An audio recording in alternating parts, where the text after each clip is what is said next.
Good morning, everyone, and welcome to the Davis Benefits 2024 Annual Conference. Thank you for coming. We are lucky to have this beautiful weather and the view of Northview Golf Course today. My name is Aaron. I have the privilege of introducing you to our special guest today and get our morning rolling. So first, let's see. First, we would like to do a land acknowledgement. We are on the land of the Coast Salish people, including the Katsi, Kwantlen, and Samiamu First Nations, on whose traditional, unceded, and ancestral territories where we learn, work, and play. With that being said, let me introduce you to our speaker for today's conference, CEO of Virtus Inc., Mike Desjardins. With a Bachelor of Commerce from UBC Sauder School of Business, a CPHR designation, and over 2 decades of experience transforming businesses, he is a master in the realm of strategy and leadership development.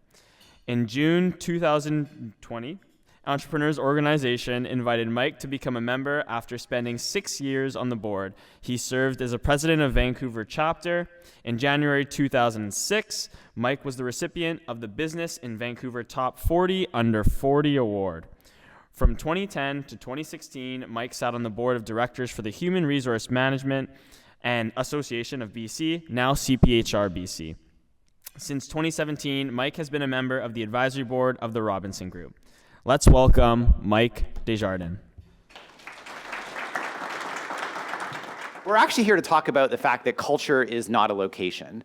And what I'd love to do before I dive in is I want to get a sense of, I want to kind of tune what I'm going to talk about today to the realities of who's in the room. So I'll just get you to raise your hand. So who in the room is in a fully remote environment?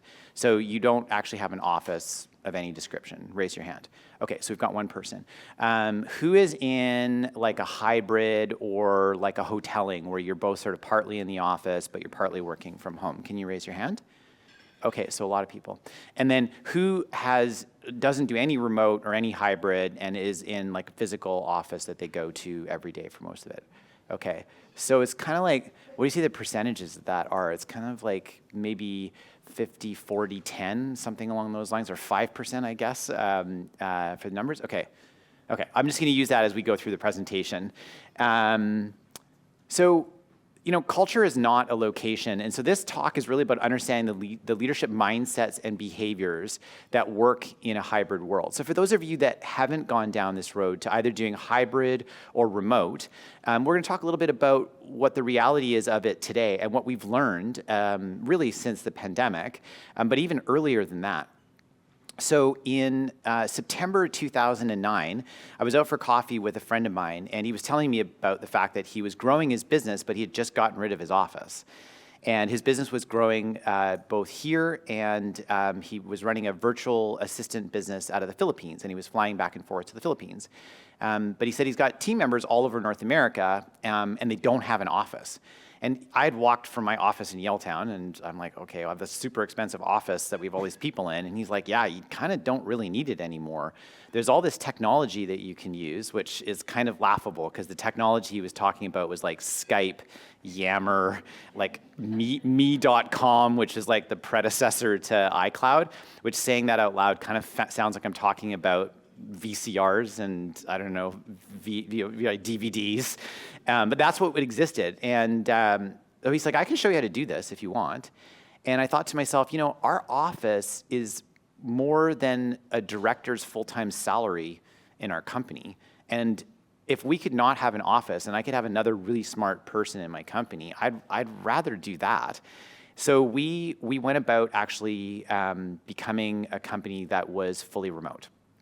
And it took us about 3 months to kind of cobble together the technology because, again, like in 2009, really, other than my buddy Steven, I didn't really know anybody else who had done that before. And so we made the decision to do it. September 2009 is when we actually decided to go fully remote. And then we fast forward into July of 2010 when we finished off an RFP with TELUS. And TELUS at that point had about, I think they had like 45 to 50,000 employees. Now they're around 75,000-ish. And the RFP, oh, Michelle. Oh, yeah, great question. So an RFP is a request for proposal. So large organizations with big procurement departments are not allowed to just be like, hey, here's $1 million of work, because there'd be favoritism and things like that can occur. So instead what they'll say is, we're going to go to the market and we're going to ask you to reply to a bid. So we want you to do all these things for us. You have to tell us, can you do these things? Who's going to do them? What is the price? And then we'll pick who we think the best people are to be able to come and help tell us do this work. So that we went through that process. And so it was a 7-month process. And the reason they were doing the RFP is they wanted to create a brand new leadership philosophy for all of TELUS. And they had sold 75% of their real estate.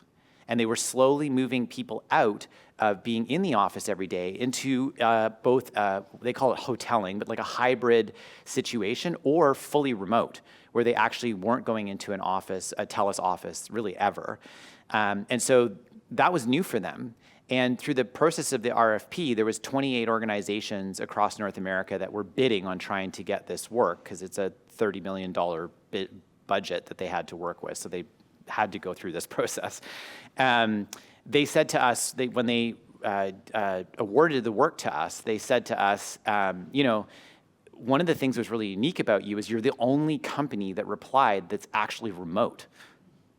And here we are wanting to develop all of our leaders across our entire organization, which TELUS has an international component to it as well.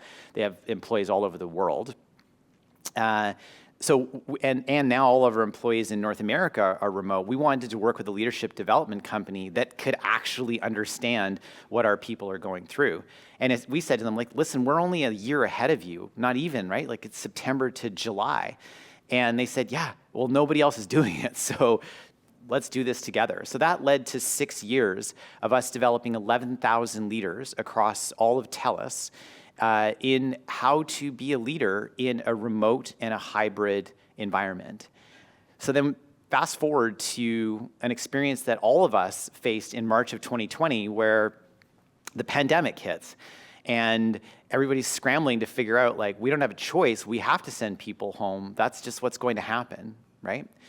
And we looked at it like, well, we've been doing this for 11 years now, and we've been teaching all these other companies all this way along. So our company was set up because we were already remote, and our team is spread out. My team is in, the company is in Halifax, Windsor, Toronto, Montreal, Calgary, all over the Lower Mainland and on the island. And so we do have an office in Ontario and Fifth, but it's hoteling, and nobody ever has to go there if they don't want to. But if they want to, they can drop into that. Really, we are actually a remote company for all intents and purposes still. So March 2020 hits, and the day, I mean, we all remember it, right? Like, it was the day, I think, spring break started on that Friday. And I got calls from, Central One, Robinson Group, BC Lottery Corp, Cactus Club, and one other of our clients. Can't remember the other one. Anyway, the CEOs and heads of HR called, 5 of them, all in one day. We're going to shut the world down. Oh, Lush. Oh, God, yeah, Lush, because there was 250 stores and 14,000 records of employment that we're going to need to go out. Anyway, they all called in one day. What do we do? Like, what do we actually do now that we have to send everybody home, right? You know, if you look at a company like Cactus Club, only 150 of the people actually work in head office. The other 6,350 are actually frontline workers. So they didn't really have the opportunity to, well, I'll work remote, right? What do you do? I'm a chef at Cactus. Like, that doesn't work, right?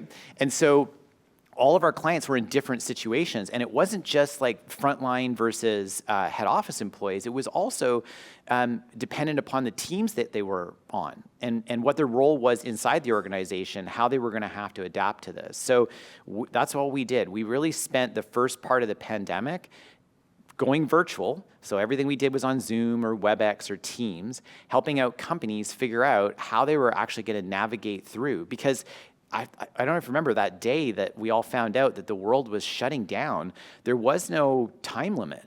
Like, we didn't know how long this was going to last for. Is this going to be a year? Like, how long are we going to be in this scenario? And I know for myself, it dragged on a lot longer than I thought it was going to drag on.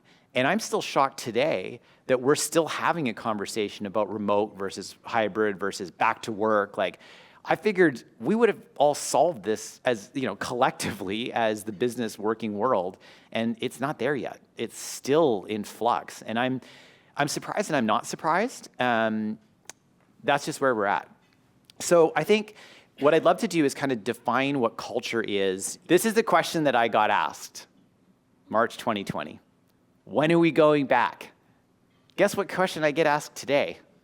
When are we going back, right? Like, when are we returning to normal?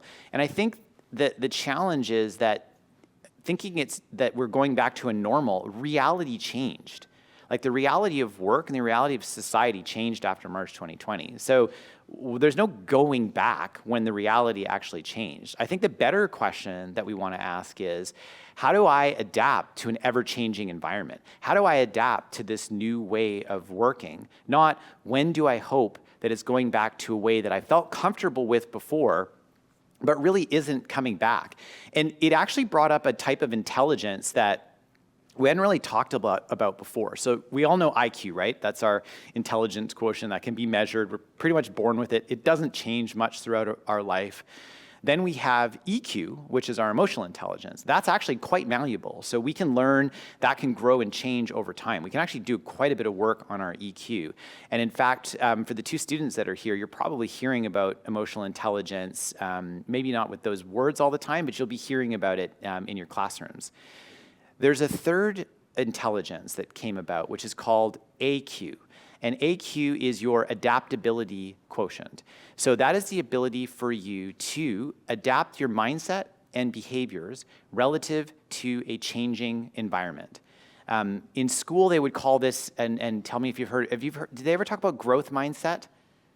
In school? Yeah, growth mindset, right? So growth mindset is the ability to change my perspective and learn new and different things as is appropriate for the situation that I'm in and the changing environment that I'm experiencing. And adaptability quotient is like a fancy way of saying that. So we started to talk to leaders about their ability to adapt to, from March 2020, the situation just felt like it kept changing, right? Like and now we're kind of like, we're past that point, although we're still getting, our text messages telling us we need to get our next shot. But we're on the other side of it, but we're not really on the other side of the work equation, right? Like, we're still in that place of transition from a work perspective. I think, the last point I'll make on this is, I feel like the terminology. So like we talk about remote work, we talk about hybrid work, work from home, hoteling. Like, at some point, I think we need to drop all those terms and just call it what it really is. It's just work, right? Like, wherever we're doing the thing, it's work. Because I ask CEOs and VPs, like, well, you have some of these companies that we work with are very large and they have offices everywhere. And I'm like, so before, when people were all distributed at all these offices, and then they were like flying to meetings and like flying to conferences and stuff, were they not working? Or were they working? And when somebody was sick and they actually logged in that day instead of taking a sick day and worked from home, were they not working? Or were they working?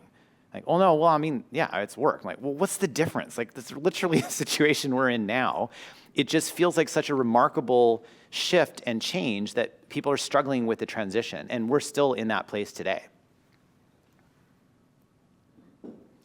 So the office as a cultural anchor. I think, when we talk about whether or not it's going back, what we found is that the office is not where culture lives. But that's this belief that we keep. Everyone's reading the news, right? Everybody's got to go back to work because what's it going to do? Why are we going back to work in the office? Go back to normal. Go back to normal, but like, because of our culture. That's every single news article I read is, our culture it's all something to do with an office, right? Our culture is anchored in the office. Well, last time I checked, the job of an anchor is actually to stop progress and forward momentum. Isn't that why you throw an anchor in the water, right? Right? And so, like, it's not. The cultural anchor is your leaders. The leaders, the behaviors and the mindset of your leaders. That's the cultural anchor, full stop. It's not a physical location. I know this because we deal with these companies that have physical, remote, hybrid, and they had this before. So I'm like, which one of your offices does the culture live in? Because you have 40 of them across North America. Which one's where the culture is? And they're like, well, it's in office, right? And the culture in all 40 of those offices is the same. Well, no, I mean, like, it's very different in Alabama than it is in Halifax. Sure, I totally buy that. So where's the culture? Like, where's the centering thing for this culture? And I don't get an answer because there really is no answer. The answer is not really about the physical location. So I think the mindset shift, though, is actually one that leaders have to take first. Like, I would say that employees are already there for the most part. They get it. They know because they're doing the work. It's really the leaders that have not actually caught up with this process. And I think the other thing I wanted to mention is that I had a conversation with the leader of one of the very large development firms. Her name is Jen. And I said, how's it going, like, with your back to work plan? She's like, well, we're 2 days a week in the office, and then we're 3 days a week at home. And I'm like, oh, okay, that's cool. So it's one of those days a week because you're on the executive team and all the executives in the office that day. She's like, yeah. I'm like, what's the other day? She's like, well, the marketing team, because she's the EVP of marketing. She's like, the marketing team's in on Tuesdays. The executives are in on Fridays. Oh, cool. When you're in on Tuesdays and Fridays, like, what's your work life like? She's like, I'm on Zoom all day. And I'm like, but like, the executives are there. Yeah, we have an hour and a half meeting on Friday. What the rest of my day is on Zoom. I'm like, okay, but your team's there on Friday. Cool. Also, the marketing team works cross-functionally, and I work cross-functionally with my other VPs who aren't in on Tuesdays because they come in on different days with their teams. So on Tuesday, I'm in my office on Zoom. The world has gone to a place of cross-functional teams, and that's how work works. So this concept of, like, we're going to have everybody be in 2 days a week, no company has said it's 2 days a week, it's Tuesday, Thursday. Because, of course, from a real estate perspective, most companies that have grown through the pandemic now doesn't have space for everybody but to be in the office on Tuesdays and Thursdays. Like, you got to decide which 2 days a week you want your team in the office. Oh, but you can't pick Friday because we already have too many people coming in on Friday. Like, this is the conversation. This is at the executive level. Very smart people are having this conversation. This is who's deciding, and this is how they're deciding. There is no science. There's no research that backs it up. It's a conversation of people wanting it to be like the way that it used to be. That's actually the conversation that's occurring, because I'm in it with them and trying to guide them through having a growth mindset when they feel like the old way is the only way that work can work well. So the leadership traits that we need to look at are empathy and flexibility at the core. So the post-2020 leader is more empathetic and more understanding than the pre-2020 leader was. And empathy is for each person's situation, right? Because what can happen, like, throughout the pandemic, is that empathy for situation and mental health, those were the two things that leaders were not prepared to deal with. They just weren't. That was the thing we most got asked about. We thought it was going to be all about how do we do remote work. That wasn't it. It actually was surprising. That was not the topic as the months rolled on. It was about empathy, and it was about personal situations, and it was about mental health. That was the big conversation. And leaders just weren't they weren't adaptable to it, and they weren't equipped for it. And so what I'm curious about is, they all looked at it as the golden rule. So what's the golden rule? Do unto others as you'd have them do unto you. Okay, so I pretend that I'm a single person, and I am in my 30s, and I'm a leader, and I am working from home, or I'm going into the office every day. and that my employee is a mom of 3 kids, and her spouse also works. And so I should use the golden rule, my situation, to apply my empathy to her situation. Does that seem fair? No, it doesn't, right? And a lot of leaders are like, well, this works for me, and so it shall work for all of you. And it really didn't. And so there's a rule that leaders have needed to learn, particularly as a result of this change in how we work, which is the platinum rule. Anybody want to guess maybe take a guess at what the platinum rule is? Or has anybody heard of the platinum rule before? Okay, so the platinum rule is do unto others as they would have done unto them. Give them what they want. Well, not really. Yeah, give them what they want. Like, ask them, what do you need? Like, what is it that you need to be most successful in your role, in your job? And tell me what that is, and I'll see if we're able to make that work. But that's a level of empathy that requires curiosity, right? Like, I have to ask a question and deeply want to understand what's going on with the person that I work with. Otherwise, I'm just going to use my own frame of reference. Or, as we all do as human beings, I'm going to make up a story about this person, about what I think their life is like, what I think they're going through at home, what I think their challenges are. And when you ask the question of a family that was set up that way, they said, well, we each have a laptop. We have 3 kids. There's one office in the house. So we got 3 kids around the table. They each need a laptop to log in to their schoolwork, but there's one laptop. So one of us can't work, one of us is in the office. Who do you think in the equation of the husband and wife is the one that's not getting the laptop most often? There's not equity there. Right? It's the wife. This is the real conversations that we were having with leaders throughout that time.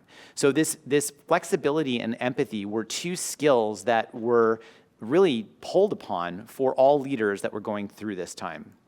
Okay, I wanted to show you these stats. So Harvard Business Review actually did some work and found out that 89% of employees actually feel more connected to empathetic leaders, leading to greater innovation and retention.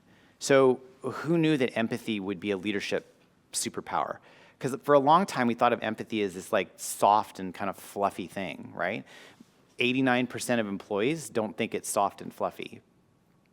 And then Gallup did a bunch of research too. So they found out that highly empathetic leaders have 23% higher employee engagement. And they're the largest employee engagement firm in the world. So I trust their data, right? So this is the stats of actually showing up this way as a leader, as an empathetic leader. And empathy at its absolute root requires deep curiosity in people. Like, you really have to want to understand what's going on for another human being.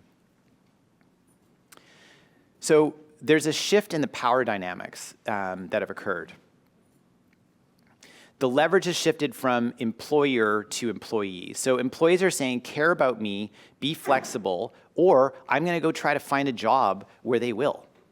And we can say, oh, the unemployment rate keeps climbing.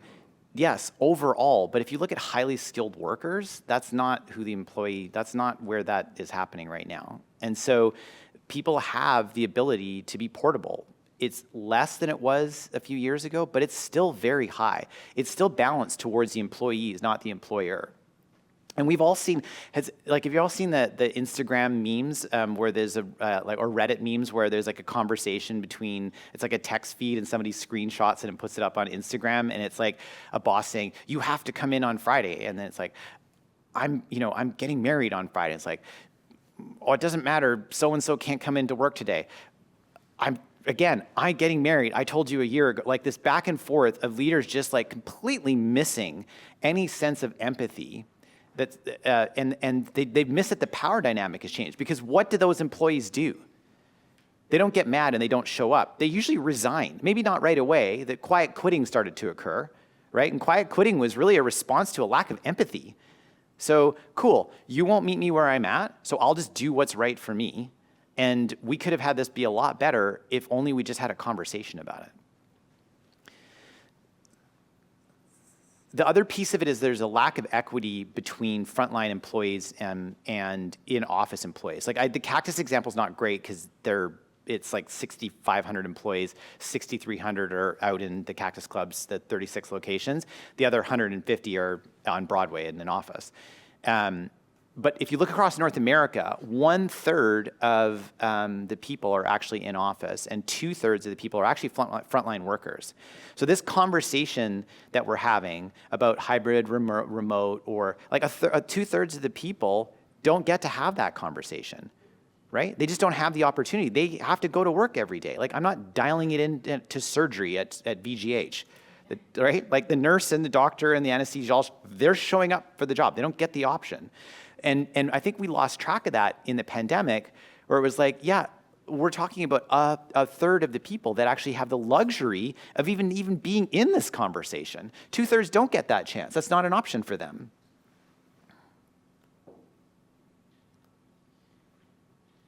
Oh, I love this one too.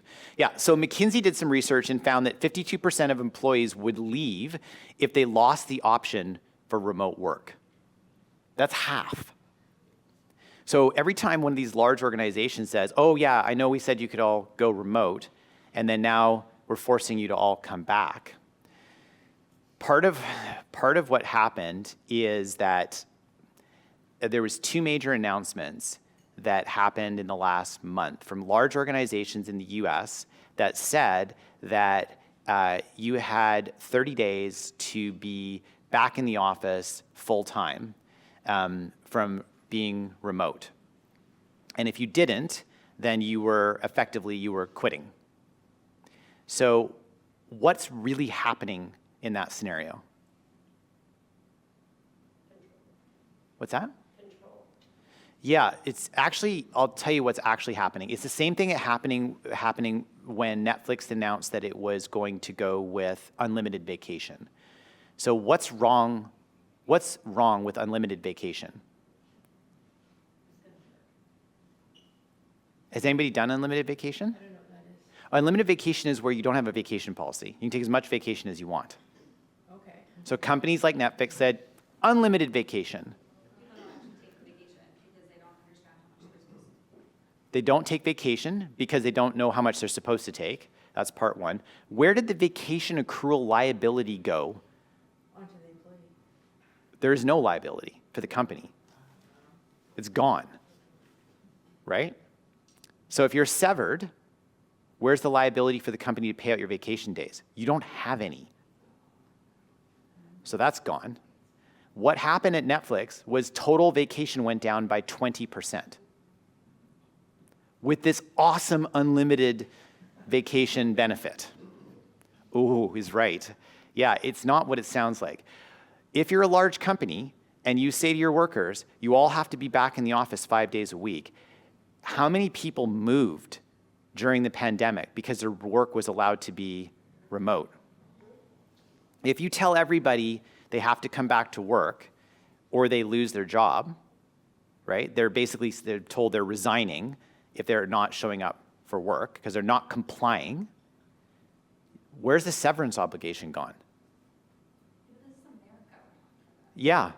Yeah, that's what happened. That's what I'm saying. That's what's happening in the US right now. So the news is saying, oh, they all have to work. Like, no, they're actually wanting to lay people off and they want to erase the severance obligation. So they've made it so they've quit. Yeah. When you don't get severance. Yep.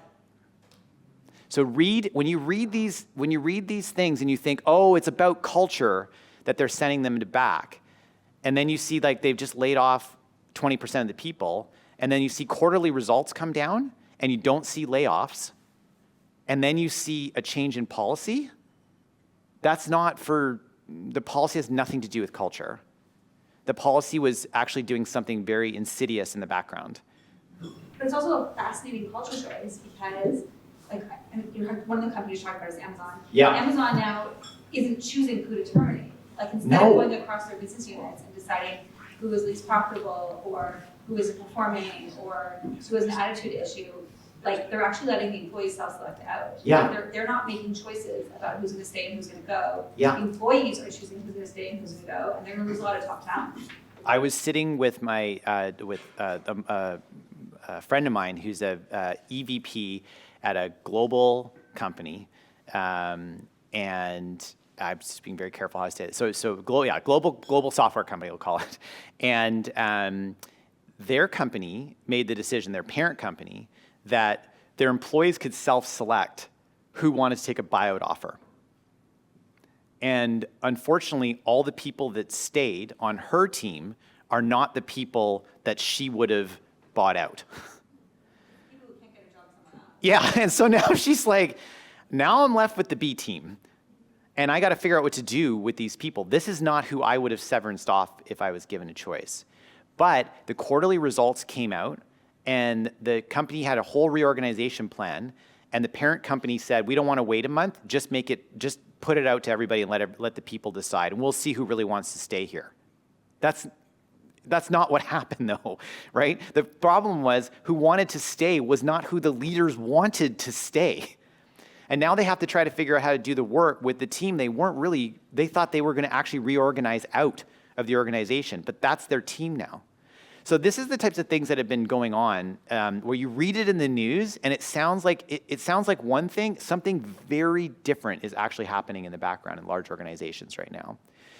So back to this, like when they said 52% of people would leave, they said 30% of the people actually said that flexibility is a top retention reason for them.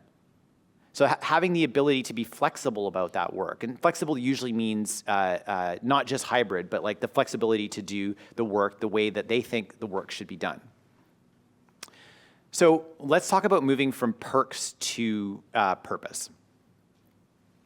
The culture now is less about, because there's no in-office perks, right? Like, oh, we've got a cappuccino machine, we've got a great view, like we've got ergonomic chairs. Okay, cool, right? Like that's not what's driving people today. What's driving people today is a sense of purpose, a sense of connection, and a sense of alignment. That's what people actually care about, not just office layouts and the other things I mentioned. So much time in the past was focused, particularly in the SaaS space, was focused on office layouts and like, we've got a chef on staff, like all these, we have a cafeteria, like whatever it was all about that anchor, right? That physical location we talked about. Culture, connection, shared purpose, leadership, and direction, clear direction, is actually what people care most about now. Deloitte actually did a cool study on this. They did their human capital report, and they found that 83% of employees value purpose, connection, and impact over traditional office perks. I guarantee you, I couldn't find the stat that was pre-pandemic. There's no way that was the number. No chance that was the number pre-pandemic. So this is what people are caring about now. Oh, I was going to say, for all of you that I built this presentation for you. I literally sat down and made this just for you. I don't know if I'll ever use it again. So I'm going to give it to you. So we'll actually send you the deck with all the slides, all the percentages, everything that's in there. You're more than welcome to have it. So if you're taking notes or trying to take pictures of slides, as I've just noticed, don't worry, you can have the PowerPoint itself. So I'll make sure it gets sent out to you. So let's define what culture actually is. So culture is the result of the mindsets and behaviors of people in the organization, which are guided by the mindsets and the behavior of leaders. Let's pretend that that's wrong. So where is it? If it isn't the mindsets and behaviors, which includes how people talk in an organization, then if you pull the people out of the organization, then what's left? Like a warehouse with some computers, some desks. There's nothing left. So if you're going to shift culture, the first place you want to start is actually the mindset and the behaviors of your leaders. Start there, because they're the ones that drive the mindset of the behaviors of the whole organization. No one ever, like TELUS didn't hire us, Cactus Club didn't hire us, like BC Lottery, Enbridge, all these big companies, they don't hire us and tell us, come fix our culture. What they say to us is, we've got a great culture. Could you please protect our culture while you're developing all our leaders? And our response is, okay, so we're allowed to change all the behaviors and mindsets of all your leaders. Yes. Got it. But you don't want us to touch your culture. Please. So the funny thing is, if you go to our website and you read the testimonials are actually about the cultural transformation that's occurred as a result of the work that we do. But nobody hires us to do that work. It's not how it's thought about. But it's the reality of actually what's happening with culture. So let's talk about some of those leadership mindsets and behaviors. So the first one I want to talk about in leadership and behaviors that drive culture, that drive in a hybrid culture. Hybrid, when I say hybrid, just like it's remote, hybrid, just not all fully in office. The first one is autonomy and trust, or there's two. There's autonomy and trust. So a leader's job is to set the direction and empower their team to find the best path to get there. So that's where we kick into autonomy. So let's talk about autonomy. So autonomy is actually, I think one of the best people that ever has done research on autonomy is actually a guy by the name of Mihai Csikszentmihalyi. If you look up his name in the internet, well, first of all, you got to try to spell it. It's probably the hardest name I've ever read before, and yet it's really simple to say, Mihai Csikszentmihalyi. So he's done a lot of research around flow and how that ties into purpose. And that work that he's done academically was pulled into a book called Drive by Daniel Pink.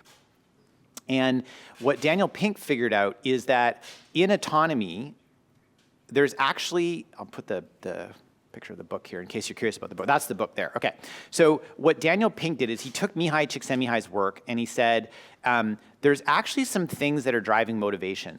And it isn't extrinsic. Extrinsic is like where something outside of me is driving me to be motivated. It's kind of like the carrot and the stick analogy, right?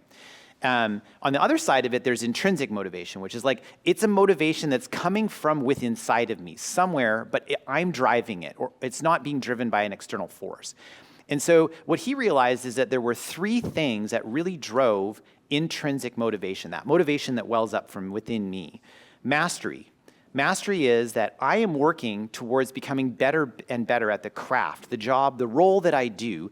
I have a path where I can see, I can consistently have a growth mindset. I'm going to become better and better at this thing I do. That's mastery. Autonomy is I have the flexibility to do my job in the way that works best for me. And so autonomy in the context of our conversation is also where, right? Like, where do I get to do that job? And also times of day. Because we all know that, like, for some of you who have coffee to get out of bed in the morning, right?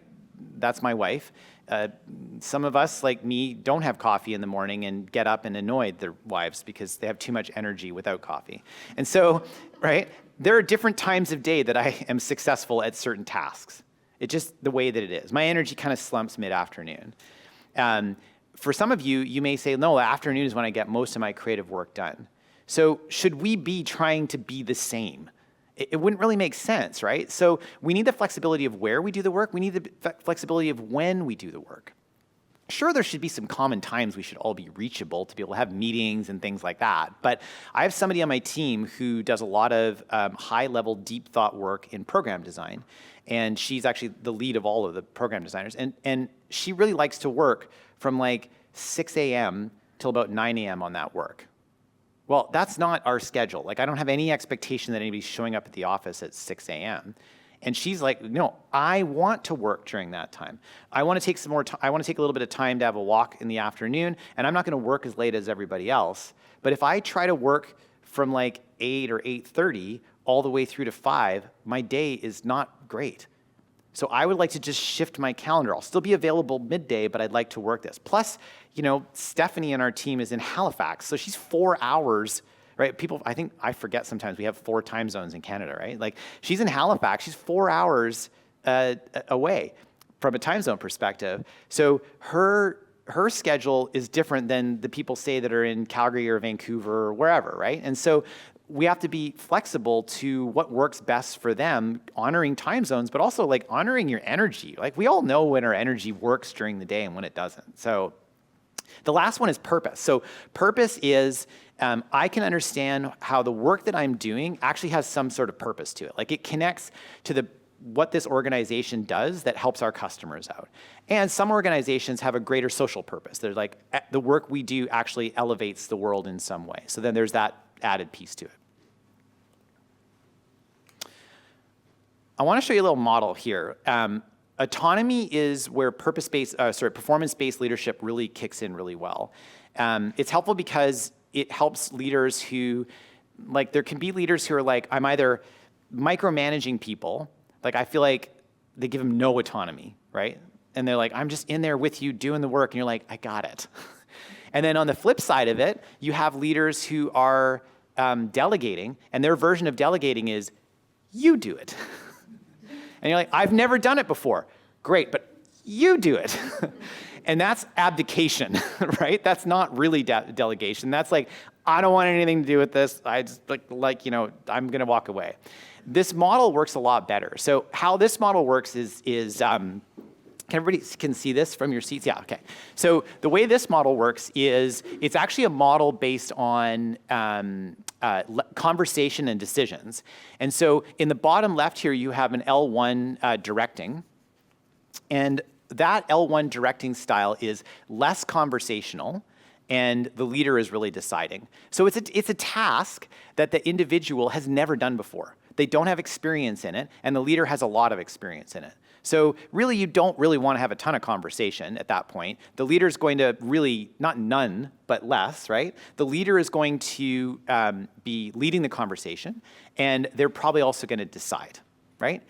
As the person becomes stronger in that task, that doesn't really fit anymore. So now you want to have more conversation because you've got some experience, right? The person who's doing the work. So they're going to talk more, but the leader is still really deciding because they're not quite there yet to be able to own the whole decision. And so that's called the focusing style. Once the person has gone to the next level, that we call that facilitating. So now the leader is moving into more of a facilitation type approach. You would also use the word coaching would be another word you could use for this. And so there, the follower is actually deciding on the work, and there's more conversation. So you're still actively in conversation as a leader, but in a coaching way. The last stage when you feel very competent in the task is that you move to L4, which is a delegating. So there's less conversation occurring, and the follower decides. Now, the leader is still there to support the person that they are, we're saying the follower, their direct report, but they're not guiding them the way they've had to before. So what this does is, instead of like what happens with a lot of leaders we see is they're like, I'm doing it or they're doing it. So either I do it or I delegate it. And it's like, well, that doesn't work because you're saying you have no wisdom or experience to share with this person, and you couldn't guide or coach them through to develop them on this skill set, which isn't true in most cases. And so this model is designed to help to support autonomy by allowing people to go through this process of learning and having a flexible leadership style. So this is where flexibility kicks back in again, right? Like you don't have just, well, I show up this way, I'm a leader because I like to do it this way. It's like, well, that doesn't work for every person and every task. So why would you do it that way, right? You're gonna fail. This says there's probably 4 styles, and if you could learn how to do these 4 styles, then you're gonna have a much better success rate. So bottom right, I don't ask, I decide, I tell you. I ask, I decide, I tell you. Then we go, I ask, you decide, you tell me. And then the last part is, you decide, you tell me, I'm here to support you. That's the journey that leaders need to go if they want to be flexible, but also to provide appropriate autonomy to the people that report to them. Let's talk about trust. So trust is, as a leader, is actually kind of a blend of authenticity and vulnerability. Those are really the 2 primary skills. We've already talked about empathy, so I'd add that in, but we've talked about it. So who here likes Brene Brown or has like seen some of Brene Brown's stuff? Great, okay. So Brene Brown's, she owns the word vulnerability in the marketplace today, right? Like she's the vulnerability gal, she would say. And so what she does say though about authenticity and vulnerability is it's vulnerability as is appropriate for the situation, not rampant self-disclosure. And we all have people in our lives who are really good at rampant self-disclosure. These are like the TMI moments, right? Like too much information. So as a leader, showing up as your authentic and vulnerable self, right? Being curious and being empathetic, that's actually what builds trust on teams. Because I know that you're being clear, and being clear is being kind. I don't have to make up stories, right? I don't have to assume anything. You're just showing up as who you really are. Now, there are times when we are probably, potentially have emotional content to something, and it's like, I need to park that right now because I need to be in deep work in a conversation with somebody. But I've got some stuff going on at home, and it's really in the back of my mind. And as a leader, I have to make a choice. What is my level of vulnerability that I want to share? You know what? I've got a sick kid at home. I was juggling trying to get here this morning. I'm feeling super distracted. My daughter was up last night. She was not well. I just need to know my context. Like I'm running on fumes right now. That's a very appropriate level of vulnerability. Or you could just show up and not say anything, and then the person who's in the meeting with you is like, did I do something wrong? Like, why is he being weird? He's very clippy in the way he's speaking, and it's like, am I getting fired? Like, people will make up lots of stories based on this lack of information, when all a leader had to do was just be authentic and vulnerable about what was actually going on for them in that moment. And trust is even more important when we get into an environment that's a hybrid or remote environment, because I can't physically see you most of the time. Right? Even if I get a little Zoom window, I don't really even get your hands. Most of us use our hands when we talk, right? We're missing that piece of it in a lot of these Zooms. So we're missing a lot of the context when we're on Zoom. Even though we think we've seen the person, it's still not the same. I want to talk about the drama triangle. This is a fun one. Has anybody seen the drama triangle or know what the drama triangle is? What's your name? Me? Yeah. What's your name? My name's Jen. Hi, Jen. I'm Mike. Hi. I've seen it before. Yeah. And I think it's how people spiral, but in their thinking. Yeah. When there's an absence of information. It's close. So the drama triangle is, you may have experienced this in your life before. So there's 3 people in a drama triangle. And I'll paint the scenario for you. So the 3 people are the victim, the villain, and the hero. So the victim walks into the boss's office and says, I'm having a difficulty with the villain, and you're my hero, you fix them. Now the leader's like, oh, I got these 2 people that report to me, they're in conflict. I guess I'm gonna have to talk to both of them separately and try to solve this. So now my role is the hero. This gets so much worse when we're in a remote environment, when it's not in office and it isn't as easy to just pull some people together and have a conversation. And leaders that get stuck in this drama triangle actually reduce trust significantly in their organizations. Drama triangles break down trust. So what does work, though, is when you move to an empowerment triangle. It's the same 3 people. The same 3 people in the conversation, but instead you'll see that instead of me having a villain on my bottom left here and a victim, I've got the challenger. The challenger is, I'm feeling challenged by this person. They're challenging me, so they're the challenger. I'm the creator. So I made this happen.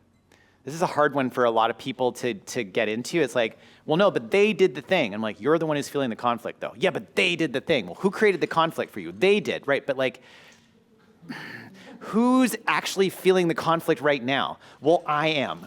Right, so you created that for yourself. Well, no, they did it to me. I'm like, they're not the villain.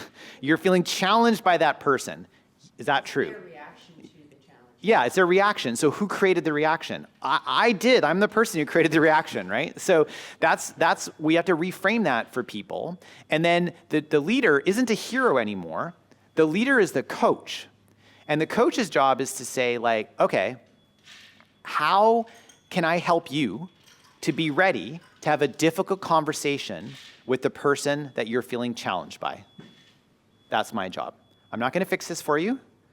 And I will help you be thoughtful about the conflict, about your part in it, about how you want to approach it in a way. Do you want a long-term relationship, or would you like to end this relationship? Do you want the relationship to be better as a result of being in this conversation, or would you like it to be worse? I will help you coach you through that. That's the job I can play as a leader. That will help to engender trust because it strips the politics out of it. Like, where's politics? It's gone. So this drama to empowerment triangle is an important piece of a leader's development to move away from a hero mindset into moving into a coaching mindset. That's a tough one because you always Oh, need yeah. the boss to fix it because Yeah. you're the boss. Yeah, they're the boss. They're the hero. You fix it, right? Like they're the person that's supposed to fix all these things. How, if I fix it, say Michelle, right, that you're in conflict with Stephanie. You guys haven't met yet. Stephanie's in the back there in the fabulous shirt. So the two of you are in conflict together, and I go fix it. Have I fixed it? Because aren't the two of you still secretly not fans of each other? Right. Yeah, and so then the problem is that, like, you still have animosity lingering. You really haven't dealt with it. Now when you're in meetings, are you at your very best and most honest and authentic selves with each other? No, you are with me. Yeah. You've been great. Both of you have been great with me. I think it's fantastic. Both have great relationships, except I need the two of you to work together. Right. And my hero complex is not solving this at all. So that's why I need to step into that role of coach. So the two of you walk out, and I know that you've worked through this. Chances are the next time you're in conflict, because I helped coach you through your conversation with Stephanie, and maybe even Stephanie, you came to me, and I, which I've done this lots, coached you on the other side. And then I asked you after, how'd it go? Oh my, it went really well. It went so much better than I thought. And in my mind, I'm like, yeah, because I coached you both, right? You both showed up as your best selves in the most authentic way, and their relationship is better. But I wasn't in the conversation at any point. I wasn't part of a triangle at any point in that conversation. The other thing about building trust in organizations is this wonderful thing that Jim Collins wrote about in Good to Great. So we're in a challenging economy. We had a U.S. election. I just couldn't look this morning, so I don't know where it's sitting right now. I'm kind of afraid to look. We've got a federal election coming up in Canada. We just had a provincial election that was another nail-biter as well. There's a lot of uncertainty out there in the world. Interest rates are coming down, but not enough yet. You know, we hear there's layoffs going on in the world. Like, it feels turbulent right now, right? It feels a little uncertain, and it feels a bit turbulent. The thing is that as a leader in these times, one of the things you have to do, and it's more important in remote environments, again, because you're not getting the same contact that you used to be able to get, is you need to use something called the Stockdale paradox. The Stockdale paradox is you confront the brutal facts and you're honest and vulnerable with your team and with your organization about what the brutal facts are. But you move forward with the unwavering faith that you're going to figure this out. And you have to hold those two things, those two competing thoughts in your mind at the same time. And General Stockdale is who came up with this concept, so that's why it's called the Stockdale paradox. I think I got another cool stat here. Oh yeah, this is Gardner research. So Gardner research showed that high trust organizations have 76% higher engagement and 50% lower turnover. So are you starting to see where, like, well, we did an engagement survey and we got some numbers, and we're like, cool, but also, like, that's just the reality of what your leaders are doing. Like, it's their mindsets and the behaviors. If they're aligned and they're working, and you're creating high trust in all the different pockets where there are leaders in your organization, then you're going to get better engagement results. That's the equation. So when we go to an organization, we're like, show us your engagement results first, and then show us it by leader, because we'll figure out, we can tell you right now where the pockets and the issues are, and the first thing we're going to do is go work with those leaders, because that's going to push your engagement higher than changing policies, changing procedures. Those things won't work as fast as actually changing behaviors of leaders. And then the other stat they pulled out was that high trust organizations, that have 50% less turnover at the same time. Did I already say that? I think I already said that. So let's talk about tailoring policies to teams, not the whole organization. So each team actually needs to set the tone and the rules of the road or have a team charter. And great leaders actually will have collaborative conversations to actually establish boundaries around that team charter. Organizations that say, everybody should do it this way. Okay, so you're telling me that your modeling team that works with clay models every day should go remote. And no, well, not that team. Okay, so which teams? Well, it turns out the organizations are too large to figure this out. So the leaders of the teams need to actually create boundaries and sets of rules and expectations. Like, when are we all gonna work? We should all have some common times that we can have meetings together. That would be great, right? So they have those types of conversations. We should have a charter. Are we gonna do more email, more Slack, more Teams? Are we video on, video off? Are we using collaborative technology or not? Right? Like how late do people want to be able to be pinged? Like, what's the response time that we think is appropriate for emails? So that gets even more complex when you get to the place of cross-functional teams, because like when you're in a longer cross-functional team, you're now not just in your team, whatever you're doing. Say you're in production, manufacturing, marketing, sales, finance, doesn't matter. You're like on a team, but now you're on a team with all these other teams from the organization. So before you actually start the work, you actually, as a cross-functional team, need to do the same thing that the intact teams are doing. You need to sit down and go, how are we gonna do the work? Like, what are the parameters that we're gonna do working on a team together? Because my team does it this way and your team does it this way. So should we just be in conflict with each other as a cross-functional team? Because we don't work the same, but we need to have rules of the road of how we're gonna work together. And so much of work today in large organizations has gone cross-functional. Like the number of projects that go on that don't involve IT is next to zero in most large organizations. Fair comment, right? Like we're a technology-fed society now.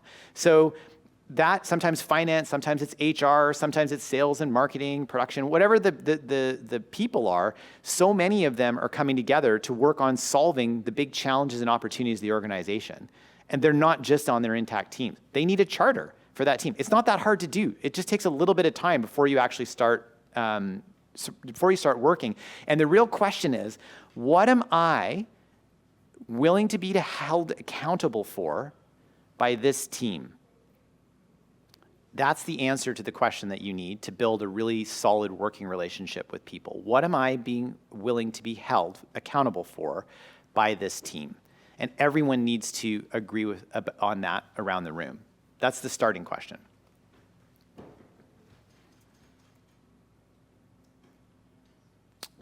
Okay, let's go into, takes a second.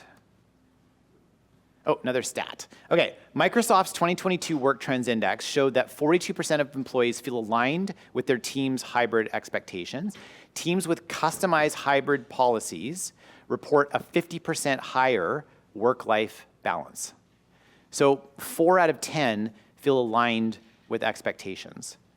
That's it. And that's usually just due to a lack of conversation. It isn't that they disagree. So it doesn't say that they disagree with the expectations. It says they don't feel aligned with the expectations. And that differential is really important in this research, because the research was actually showing that the conversations aren't happening. That's the issue that's causing the lack of alignment. And then with the ones that have it, they actually have a 50% higher work-life balance. This is because they had a conversation. They got together, had a conversation about how we're gonna work together. That created a 50% higher work-life balance. There's a huge ROI in one conversation. So the other thing that leaders need to be aware of is clear purpose and direction. So purpose has really replaced vision and mission as the thing that people care about. So like vision and mission is like, we're gonna go climb a really big mountain and we're gonna do it this way, right? That was the thing that people used to care about in strategy. Well, that's shifted now. So that was before, and now today we've shifted to purpose. And purpose is like, why? Well, why are we climbing that mountain? And a lot of times organizations are like, to grow. No, that's not purpose. That's like you just want to grow? No, that's not it. So having clear purpose about why we're choosing the strategy and why we're choosing the goals that we have is more important than having a vision mission statement. That's what people are looking today. They're looking for clear purpose, and they're also looking for direction. And direction is like, you could use like an OKR format, you could use a like a one-page strategic plan, quarterly rocks, annual priority. It doesn't really matter what strategy process you use. People are looking for clarity of direction of where the overall organization is going, so they can understand on their team what their priorities need to be.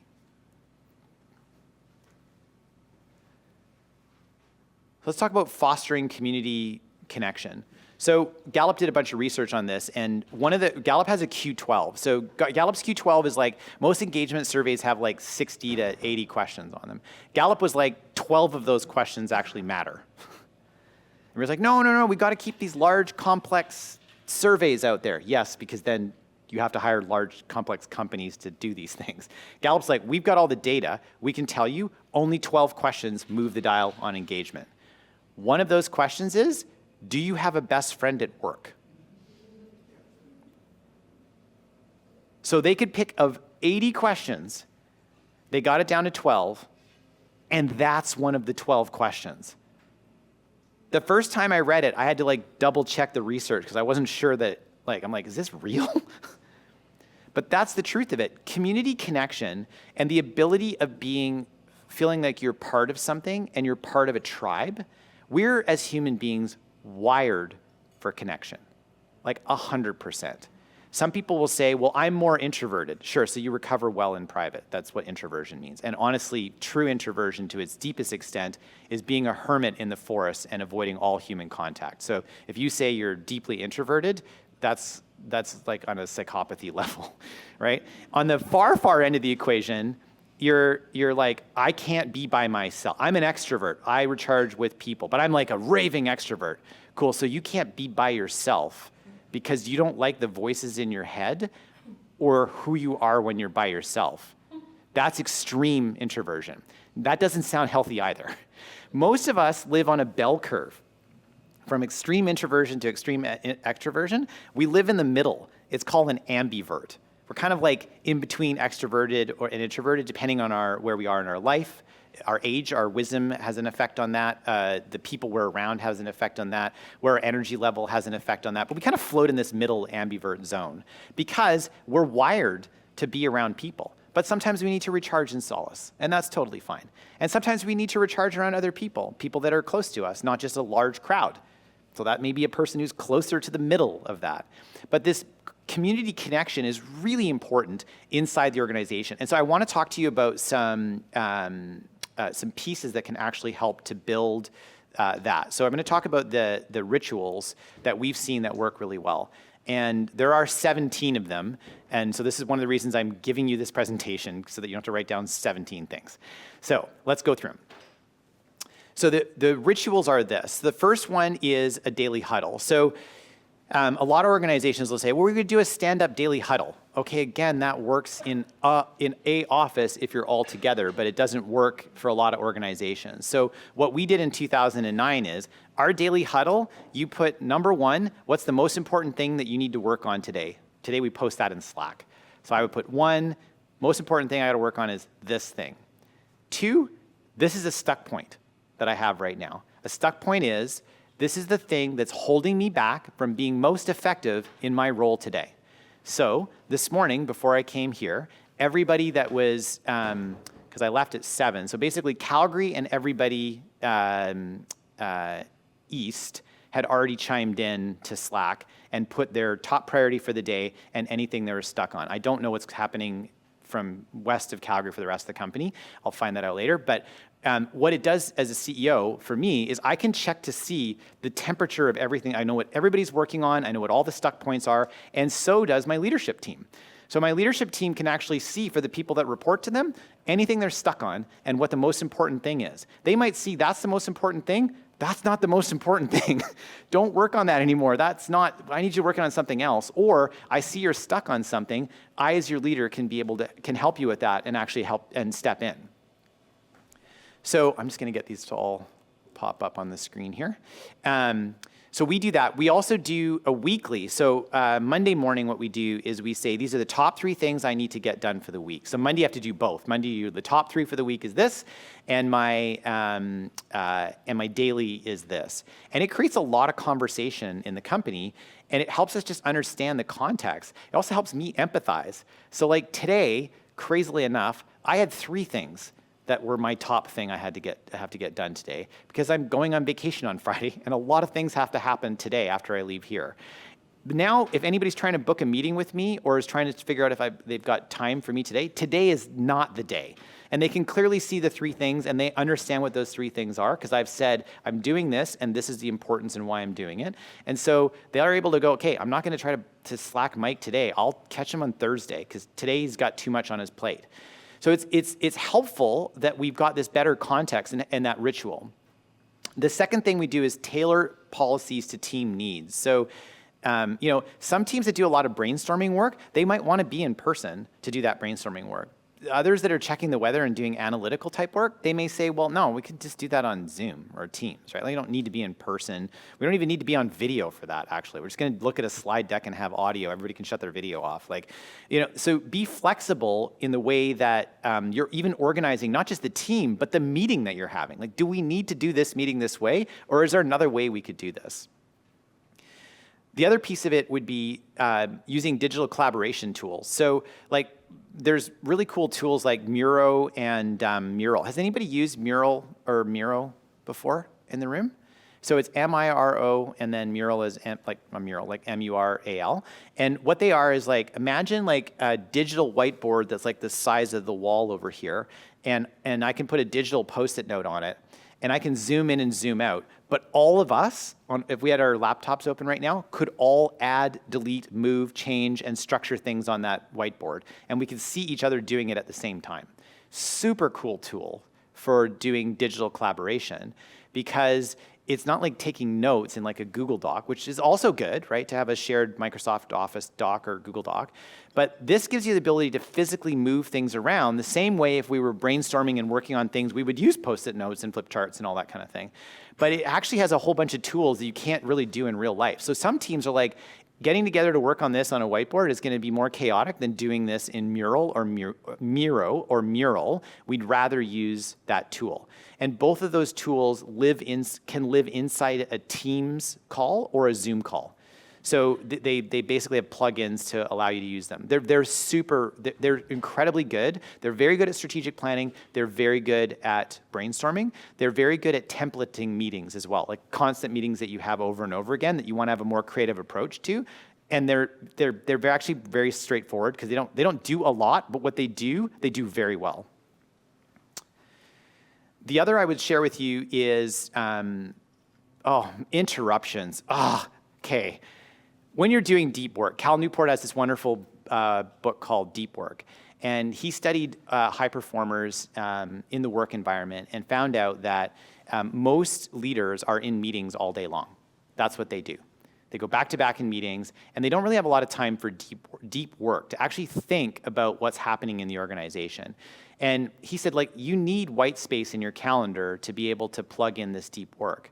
The challenge, though, is if you're in the middle of deep work and somebody texts you or they message you on Slack or they call you, it will take you 33 to 38 minutes to get back to the same level of thought that you were at before you were interrupted. 33 to 38 minutes to get back to that level. So every interruption is going to slow the progress down that you're making on a deep work task. So one of the things we've figured out early on was being really clear in our calendars to mark out deep work. And the team has come up with this crazy set of emoticons that they use. So if it's deep work, it's like you can make a set of Apple headphones appear as one of the emojis. So they put that, and then they say the thing they're doing. If they're in a meeting, it's kind of obvious because you see Zoom link or location. And if it's very specific type of brainstorming work, then it's like a little light bulb and then a thing. So I can look at their calendar now and then say, they're in deep work right now. They're working on a thing for 2 hours. I see what that thing is. I need to get them to call me, so I'm going to go into Slack. Am I going to Slack them? I could just send them a Slack message. What if they forgot to turn focus mode on? So what I do is I go, they're done at 4, schedule 4 o'clock. So the instant they get out of that deep work, it's going to pop up on Slack and message them.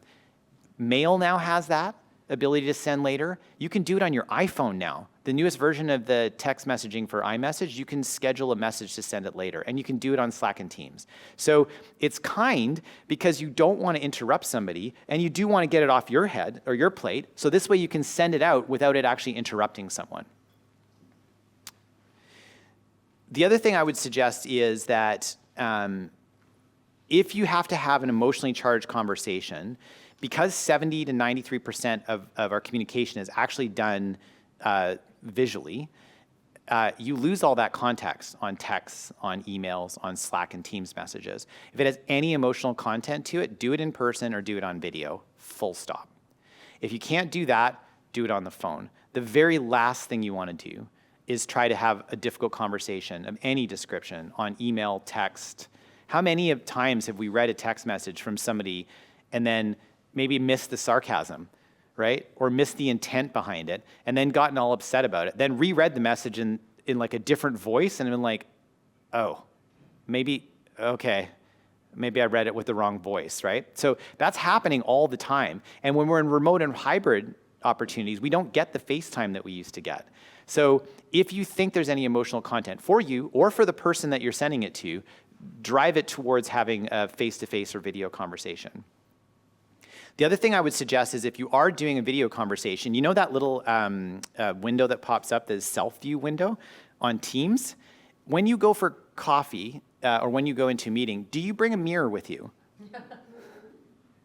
So imagine if this whole presentation, I'd been holding a mirror up beside me, right? It's like, have I got a pimple forming? Oh man, I've got a stray hair in the back here. And like, oh, I'm standing weird. Oh, my shirt's not tucked in. I'd be self-monitoring the entire time. Do you know how much psychological load it takes to self-monitor? Like, imagine being at coffee with your best friend with a mirror in front of you. Well, it'd be super annoying, but you'd be staring at yourself the whole time, wondering am I smiling enough? Am I frowning too much? That's how we would do it. So my recommendation, and what we found helps leaders and people in general, is turn off the self-view. Don't stare at yourself in the mirror when you're on a Zoom call. You'll get to the end of the day, and all of a sudden you're like, I'm not as tired as I was before, but I was in the same number of meetings. It's because you're not staring and judging yourself all day long. It's exhausting judging ourselves all day. There's a really cool tool for Slack called Donut, and how that tool works is you plug it into Slack, it's free, and it would say, we're going to take Jen and we're going to take Stephanie, and this month you're going to meet for coffee, virtual coffee. And it would say, these are times that are common in your calendar, just click accept. And it would load it into your calendar, it would put a Zoom meeting link in, and you're ready to go. And then next month, Jen would meet with Michelle, and Stephanie would meet with someone else. And so you just put all the people that you want to involve in it, you say how frequently you want them to get together, and the whole purpose of it is just to build human connection. You're not talking about your roles, you're just getting to know each other better. And it turns out the byproduct of that is people who know a lot of people at a human level in an organization have influence and persuasion over anybody else, irrespective of title. Because how many of us know that there's a system and a process and a way to get things done in our organization? And how many of us know who the right person is when you don't want to do that process? There's always another way these things can get done, only if you have the relationships. So that donut tool is a really effective way to get large groups of people to actually build connection when they aren't just bumping into each other in a coffee setting in the office. The other thing we do is we start every single meeting, and it kind of freaks out some of our clients at first because they want to dive in when they talk to us. We're going to talk about this leadership development program we're building. And how was your weekend? And they're like, yeah, it was great. I'm like, my daughter really wanted to go to the pumpkin patch. So I took her to the pumpkin patch, and I'm glad because she's 12, and I feel like I'm glad we're still doing that. I'm not sure it's going to last forever. And this year she wanted a green pumpkin, and I'm like, there's tons of orange ones. She's obsessed with this green pumpkin.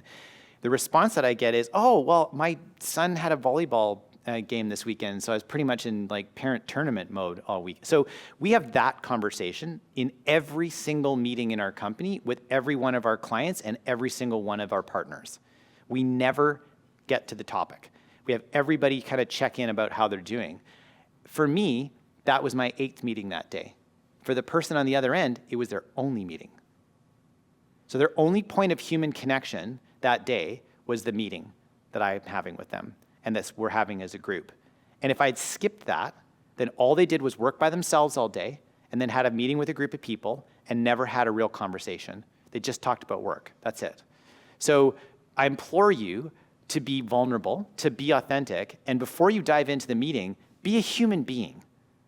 Like, show up as who you truly are, and you'll be surprised at what you get back. I've had a meeting where the record so far is with my friend Christine Messen, who at the time was the EVP of Silver Birch Hotels. And at the 55-minute mark of an hour meeting, she said to me, "Oh my God, we only have 5 minutes left." And I said, "Okay, well, we have everything laid out. We're all ready to go. Here's the proposal. Here's the purpose. Here's the design." She's like, "I love all of that. Let's just do it."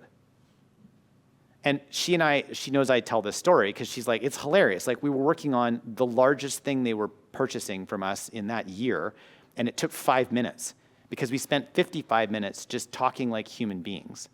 And so the thing that we were going to spend an hour on didn't really require, and it should have taken an hour to have that conversation. Like, I don't know, like, I was still shocked that it only took us 5 minutes. So work can change if we're willing to meet each other as where we are as human beings.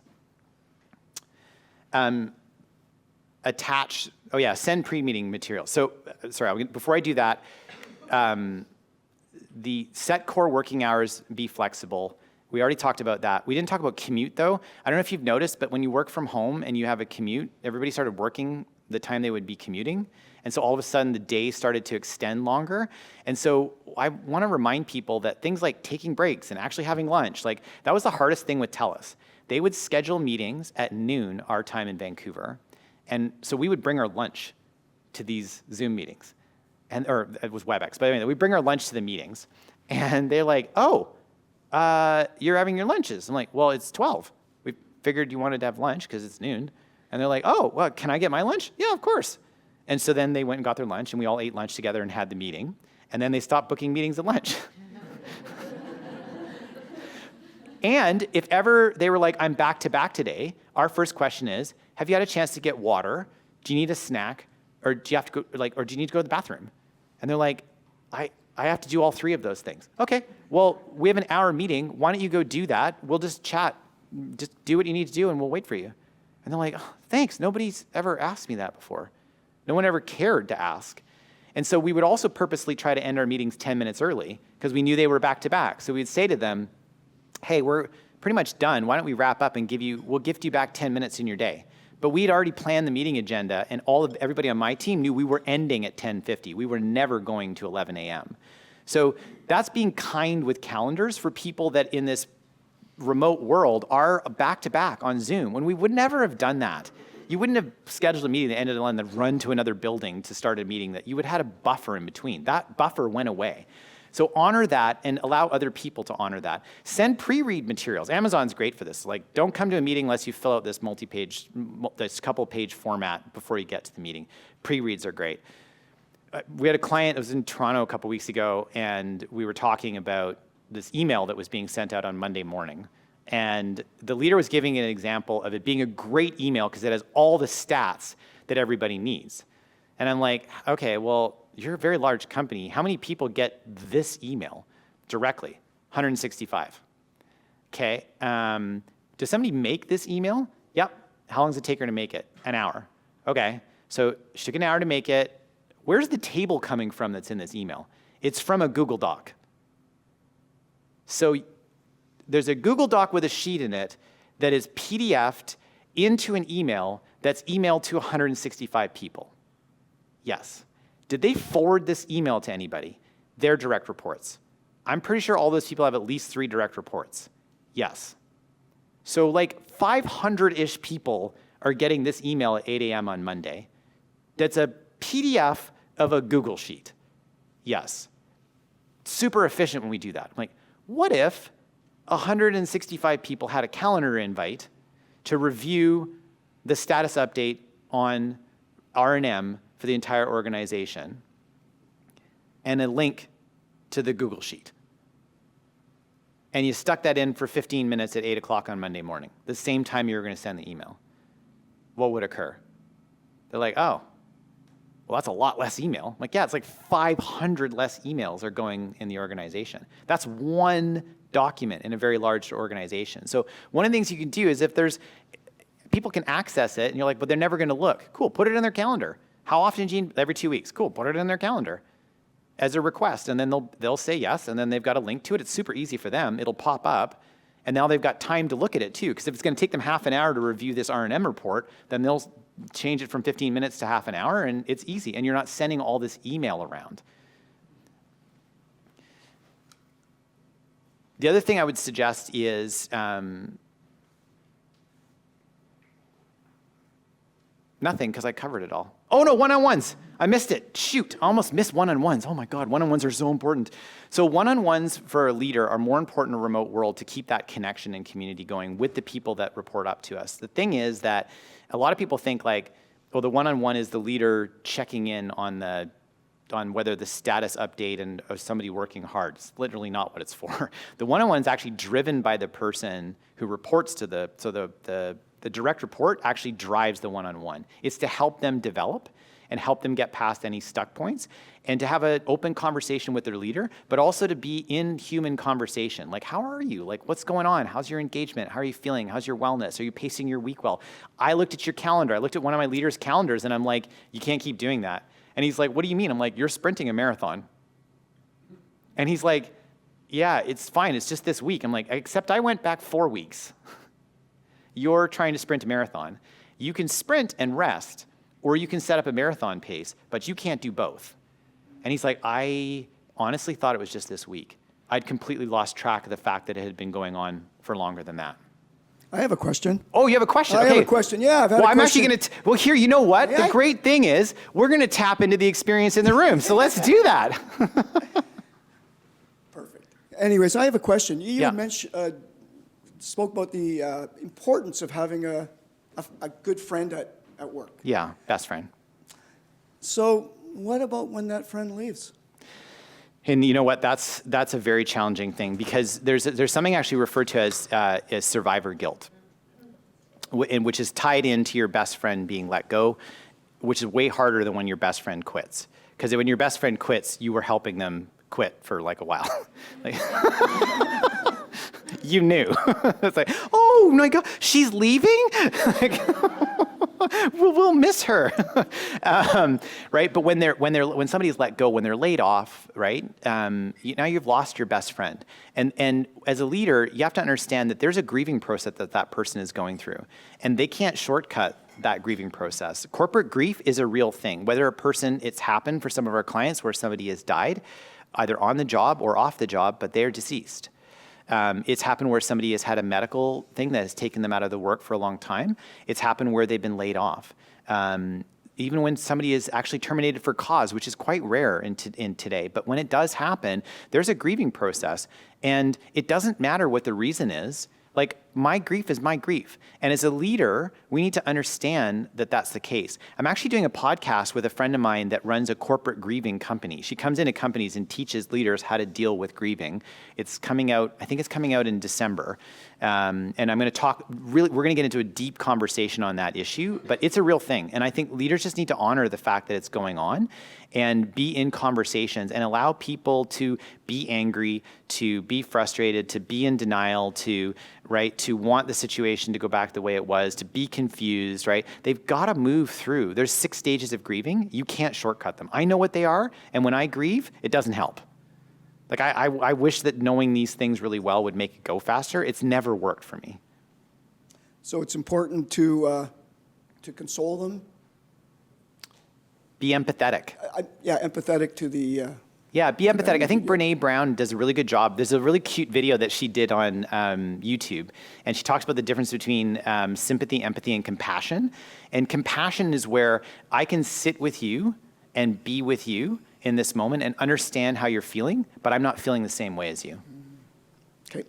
The other question I have before you guys, whoever else wants to ask a question is, you talked about mastery. Yeah. Does a mastery have to be work-related, or could it be helping someone outside of the work environment because they have a passion for something else? Yeah, it's a great question, Kirk. So mastery, I mean, we're sitting here at a golf course. I'm sure that there are many people that are playing at this golf course that are focused on mastery. They'd like to, I don't know how well it's going, but they'd like to get better at the game of golf. And they keep playing, not because they think they're going to get worse, but the hope is that they'll actually get better. And so it could be that. It could be that I decide to explore my not-for-profit board work. And it's the first time I've done that. And it's something I want to give back. I'm giving back in a different way. It could be that I'm coaching. If you have children and you're coaching their soccer team, right? Or you're whatever, right? That is something you would like to get better at, and you're trying to figure out how to master it. For some people, it's a fitness pursuit. So they have a fitness pursuit and they're like, I want to be able to do one pull-up. That's my thing. And mastery for me in the gym is I could just do one and I would feel great about myself. That's great. That's what mastery looks like. So it extends to all areas of our life.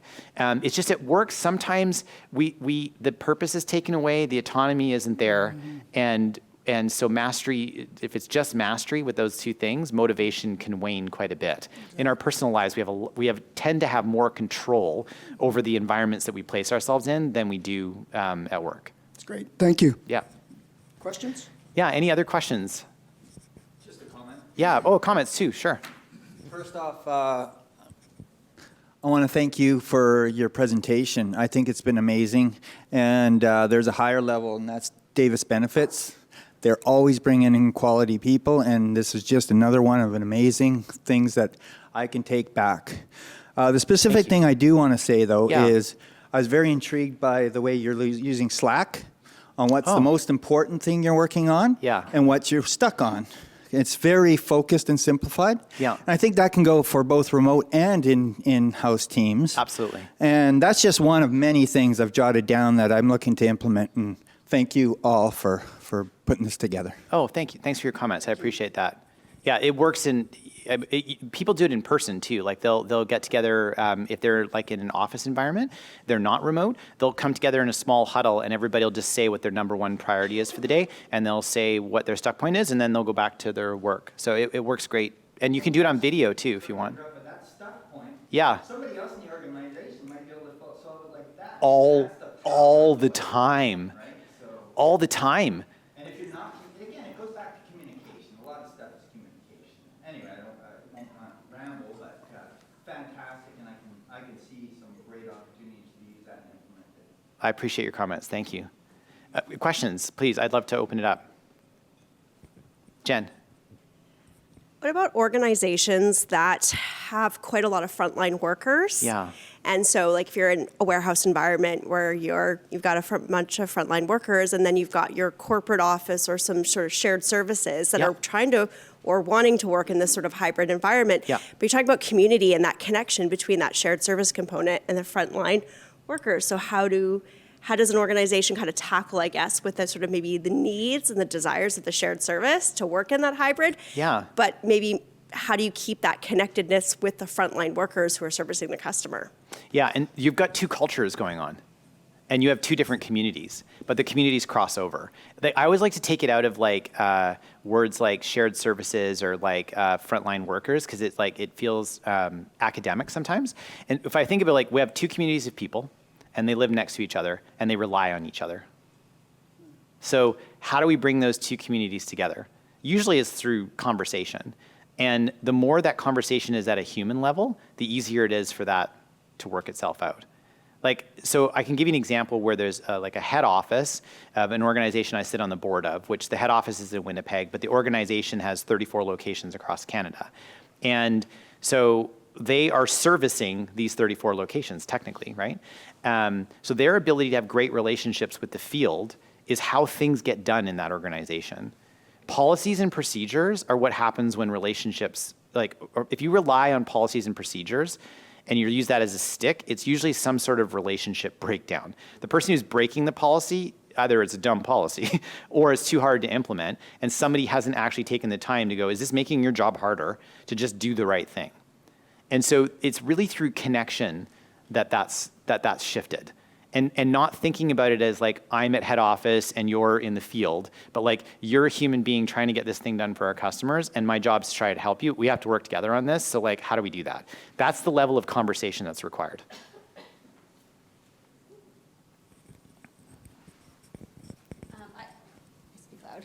Thanks.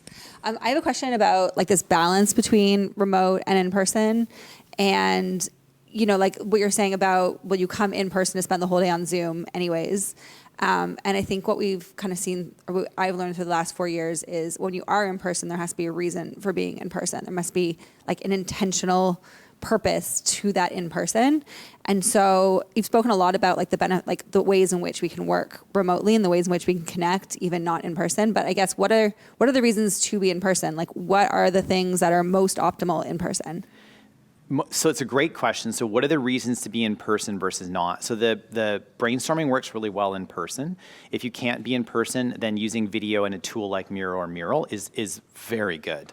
Like it works really well. Because my team is all over Canada, like it's expensive for me to fly people in to do a 4-hour brainstorming session. I'm probably not going to do that. Quarterly, when we do our strategy, everybody flies in. But like, I'm not going to do that for regular sessions. So because I can't, we're going to use Zoom and Mural. My head of operations is like, do we have to do my one-on-one on Zoom? I'm like, no. Well, how do you want to do it? She's like, can I walk my daughter in the stroller, and can you walk? Because she lives in North Van and I live downtown. And I'm like, yeah, we both have AirPods. I'm like, I'll take my dog for a walk for an hour. My wife will love that because it's midday. And so I'll grab the dog, you grab Sienna, and then, or her daughter, and then we'll just talk for an hour. And that's how we do our one-on-ones. Other people are like, I want to do our one-on-ones over lunch at a restaurant once a month. Cool. Other people are like, I'd like to see you every 2 weeks. I'd love to do it on Zoom. Sure. I like, tell me where the work's going to be done best. Right? Like if it's a phone call, yay, I don't have to be on Zoom. I find it tiring, even not having the self view on. I still find it tiring. Whereas phone calls, I don't find as tiring. So if I can flip it to a phone call, I'll do that. So what we tell leaders is just be open. Be open to might be another way of doing the thing that you want to do. If it's collaborative, then being able to see people's faces is super helpful, and be able to see their body language is helpful, and having a whiteboard is really helpful. The one on Zoom sucks, though. Don't use it. It's terrible. But the Mural and even Teams is terrible. Teams is just Yammer and Skype, by the way. They bought those two companies and squished them together in response to Zoom. And Zoom is actually the head of WebEx was told he couldn't improve the software because all they wanted to do is run telepresence. And so the guy that was the chief software engineer left and started Zoom. That's where that's where all that tech comes from. So that answer the question? Yeah. Okay. Okay. Thank you. Other questions? Time here. Yeah, of course. When you do your morning huddle, Yep. if you're chatting live, not Yep. just sending your notes in, how long? How long does everybody talk for? How many of you are there? Yeah, there's a great book called Death by Meetings by Patrick Lencioni that explains this concept and walks you through how to do a huddle. The answer, so in case you want to know like rituals of meetings, that does a really good job of talking about it. But it's usually about 10 or 15 minutes, the total huddle. Yeah. So we help people by being succinct in their messaging and being very clear about the answers to the questions. Like, I don't need a soliloquy on your day. I just need to know what your priority is, right? And we only have a certain amount of time. Some huddles that are live will actually do like team updates, or like, it's this person's birthday today, or this is being launched today, or our financial results, like anything that's like metrics type stuff, they'll also add that into the huddle. We have a monthly meeting where we do all that kind of stuff, so we don't choose to do it on the weekly because it doesn't really change. The way our revenue works, it doesn't change enough week to week that it matters to have that conversation more than once a month. So there's no, like, people always want to know, like, what's the perfect way or the best way to do it? There's not really an answer. There is understanding how frequently you need to talk about something and then loading it into whether it's a weekly meeting or a monthly meeting. The daily stand-ups, like, some teams do daily stand-ups. That's their best way of doing it. The ones that do, like, we're start Monday morning with a longer huddle that has metrics in it, but then the daily one is just your priorities. Like, I love all those things. Like, do any of them, right? They're all good. How do you manage a team that books an hour every morning and feels cheated if they don't get that full hour? Because that's my calendar. For what? I have a morning huddle at 9 o'clock every day with a group of people who, if we finish before 9:59, they feel cheated. Yeah. Regardless. And it's a whole hour every day, whether we have a lot to talk about or not. So how do you manage people that think that way? So our secret to doing change, nobody minds change, but nobody wants to be changed. So nobody minds change, but they just don't want to be changed. So one of the things we teach leaders is the concept of experiments. Hey, I found this cool format for how to do a huddle for 15 minutes. And I want to do an experiment just for a couple weeks and just see how it goes. If it sucks and we don't like it, we can go back. Most of those things stick, though, because, like, I got 45 more minutes back. This is so great. These are way more efficient. I can't believe we haven't always done it this way. But if I said to you, we're going to change the format, no, we're not.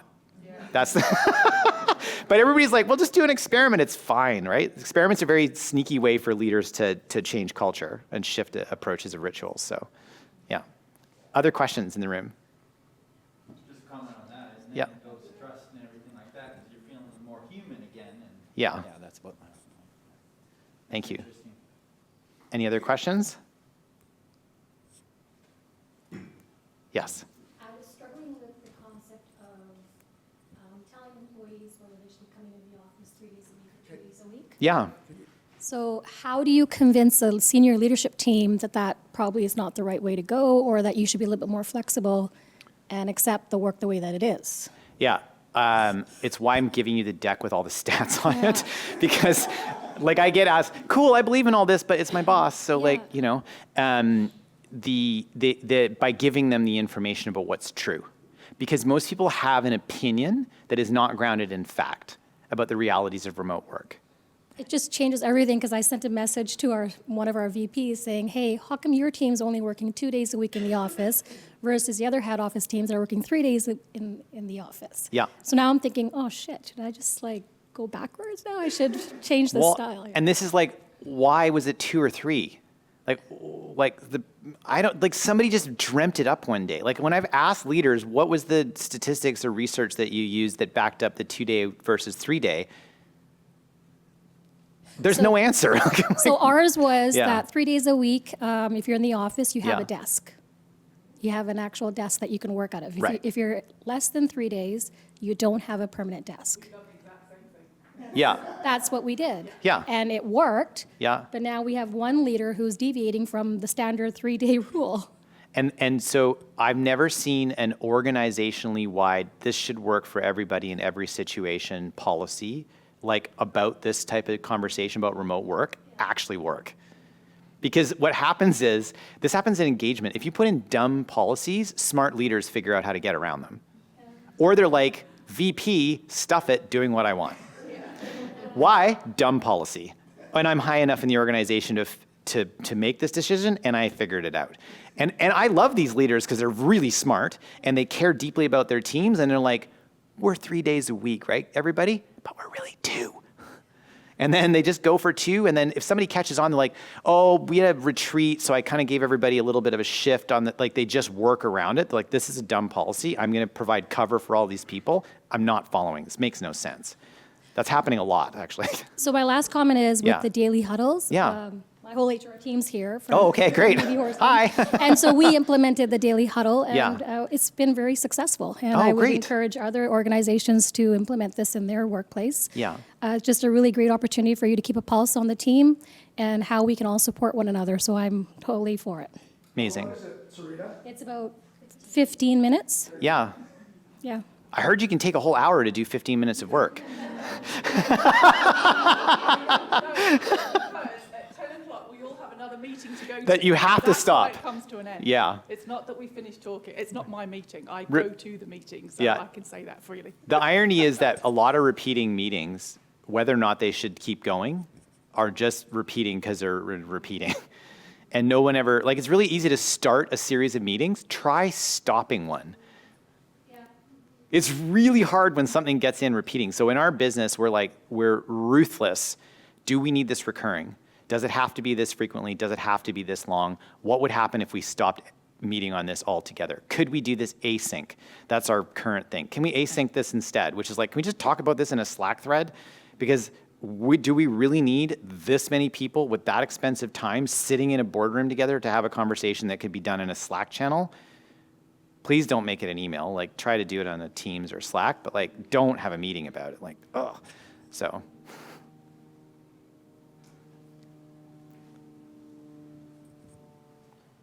Just a comment on the buy-in.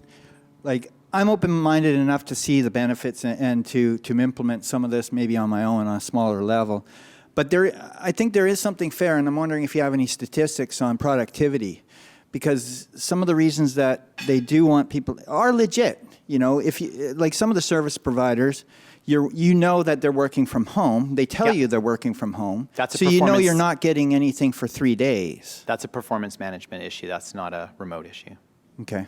And again, I can appreciate and understand that, because it sounds like a lot of your stuff is, you got to think intently on what the impact is, cater it to the smaller teams, and what they're trying to achieve. So there's a lot more work in actually implementing and dicing this out, I think. And then that would counter that. But a lot of places are just saying, hey, let's just try this remote thing. And then it's the bad effects that you're getting on the side from the office, where you know different vendors are working from home, and you know that means you're not getting anything within a certain amount of time. So unfortunately, I think that taints a little bit of the objective. Yeah. Right? And that, but you know, through understanding and all that, I can see the power of it and everything. But that's, to me, why I know for my own particular company, it's hard to get that buy-in for remote work. So it's the structure, literally why I brought all this stuff to share with you today. Like, we know this stuff works. Yeah, because otherwise it's like toddlers playing soccer. Everybody's well-intentioned, right? But it's just a mess. So they need structure, right? They need coaching. You put that into a place, and like looking at somebody who's 12 playing soccer looks very different than somebody who's 4 playing soccer, right? Like, there's structure, coaching, time and development. You need these things for remote work to actually be successful. Which is why, again, I get back to thank you. Yeah. Because I expected some of this, but not to that. I can see the specific strategies and how specifically you have to lay it out based on your own circumstance, based on your own company and what you're trying to do. So I didn't very, very well done. Thank you. Sure, thank you. I didn't actually directly answer the question you asked, which is what are the statistics? Harvard Business Review put out a research report like Friday that was with Trip.com. So they did a long-term remote study work with Trip.com, which is a global company with offices everywhere and a lot of remote and hybrid work. And to see the difference between the in-office trip productivity and the fully remote, and the fully remote is 20% more productive. And if you just go literally type in HBS or HBR and Trip.com, that article or the research study they've done it as an article, so it's not painful to get through, but it will just pop up in your browser, and you can read. Those are the direct stats of that work. And that's 20% is pretty common for most of the research that I've seen in the last 4 years. It's always in and around that number. More productive. You're going to have performance management issues. If you thought that because people came to the office every day that they weren't having performance management, that people weren't slacking off, that's an illusion of control. That just wasn't happening that way. I want to summarize by reminding you, empathy, super important as leadership ability. Being able to build trust, being clear is being kind, giving people the autonomy to do the work, and being adaptable to an ever-changing environment. We don't know what's going to happen in our environment. Trying to maintain it is like going to the beach and hoping you can hold the tide back with your hands. It's more important to learn how to surf with the waves. Culture doesn't live in an office. It lives in the place that we lead every day. It doesn't matter where our teams are located. if you want to follow, we have a great newsletter that, like all the tips that I've given you, we put these out in our newsletter once a month. So if you want to follow our newsletter, our website is vertisinc.com. You can find me on LinkedIn. My name, Mike Desjardins, is literally my LinkedIn profile too. It's really easy to find me. And then I host a podcast. So weekly, I have great guests in to talk about the kind of things we're talking about today. Actually, there's a global speaker by the name of Eric Termundi who studies the future of work, hybrid, remote, how work is changing. And I had him on the podcast last Tuesday, I think, or 2 weeks ago. That's a really good episode because it covers a lot of things we talked about today, but we go into even more depth and he adds a whole bunch of wisdom in. That's about 45 minutes. And then the week before that, I had Michael Bugnier-Stanier, who wrote the best-selling coaching book in the last century called The Coaching Habit. He's got a new book out that's called How to Work with Almost Anyone. And it talks about working relationships and what you can do to be as thoughtful as you are in the coaching habit in terms of how you coach, how thoughtful you can be in your relationships. And so I'm in conversation with him for about an hour. He's such a thoughtful and generous person, and I really enjoyed it. So those are 2 recent episodes that are definitely worth having a listen to. And it's on Spotify and on Apple and all the places you can find the podcast. It's called The Mike Method. So, yeah. Can you include that in your notes when you send it to the? Oh, yeah, sure. Yeah, I'll send that out too. I can send the link to the trip article. I'll get you the whole deck. We'll get you the podcast, the links. We'll get you everything that I talked about today. I'll make sure I send it to you so you don't have to go searching for anything. So thank you for your time. There's one thing I wanted to say before I wrap up to make sure I didn't forget everything. Okay. I wanted to thank Kirk and Aaron and Katrina for the opportunity to come and chat with all of you today. This is just stuff that I've learned or we've learned as an organization and picked up along the way. As I said, I built this for you. Like I don't know if I'll give this talk again. I've never given it before. I haven't been asked to give it before, and it was really an honor to get a chance to spend the morning just sharing with you some of the stuff that we've learned on this journey we've been on. So thank you, and thank all of you. So thank you. Yeah.